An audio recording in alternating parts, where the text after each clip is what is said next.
Hello guys! Welcome back to my YouTube channel. For today's video ay meron po akong panibagong i-share sa inyong napakahalaga, lalong-lalo na po sa mga namumroblema dyan pagdating po sa mga violation na hindi po matanggal or ma-delete sa kanilang support inbox. So alam ko marami dyan.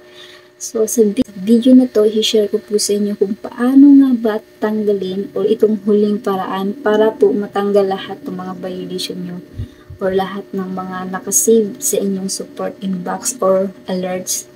Yung mga ganito po, ayan, papakita ko sa inyo. Yan po, katulad sa akin, ang dami ko pong violation. So, dati pinoproblema ko yung kung paano ko siya madidelete kasi ginawa ko na po lahat, hindi po madelete-delete. Pero itong huling paraan na i-share ko sa inyo, baka sakali maging effective po ito. Dahil sa akin, nag-delete po lahat dahil po dito. So, panoorin nyo lang yung full video na ito para po para mas maintindihan nyo yung pagkasunod-sunod. Okay, puntahan na po natin yung ating tutorial. Okay, puntahan lang po natin yung ating mga Facebook account. Okay, kung nandito na po tayo sa ating Facebook, hanapin po natin yung ito po.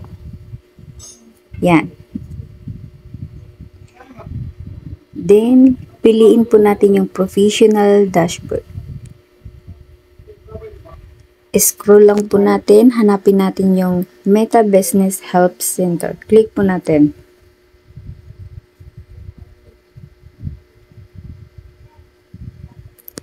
At dito naman po, i-click po natin yung dalawang linya.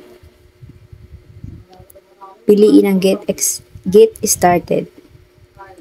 Piliin po ang Monetize Your Content.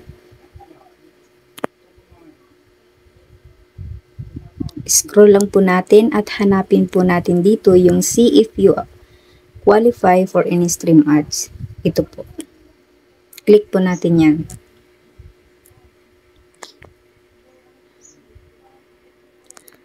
At piliin po natin yung Start Earnings. Click po natin.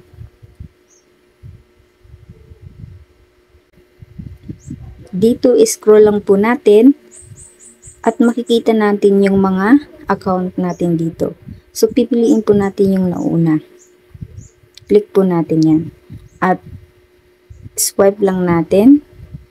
Makikita natin yung pinakauna. I-click mo po yung View Tool. So, dapat ito po ang makikita ninyo. Meta Ads. Ito po siya. Slide lang po natin. Yan. Pa-left. Yan. Makikita po natin dito yung Visit Our Help Center. Click po natin yan. Ito po.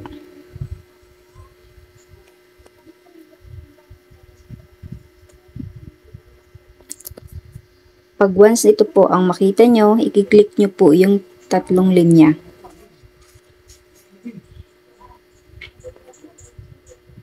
At dito naman po, makikita nyo yung support inbox.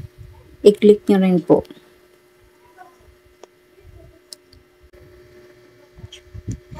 Ito na po.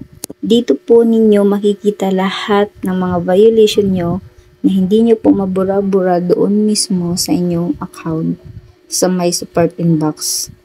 Kung hindi nyo po mabura doon, dito nyo po.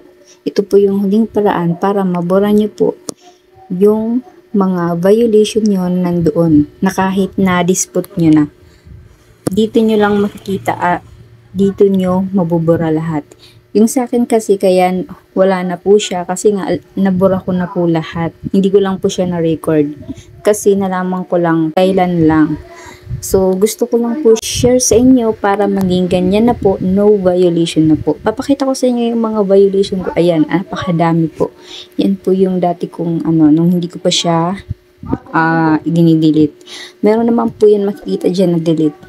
So, ganun lang po kadali kung paano. Thank you so much for watching. Saan nakatulong ko sa video na to. Don't forget to like and subscribe my YouTube channel and my Facebook page. And lalagay ko na lang yung mga link na yan. So, good luck sa inyo guys.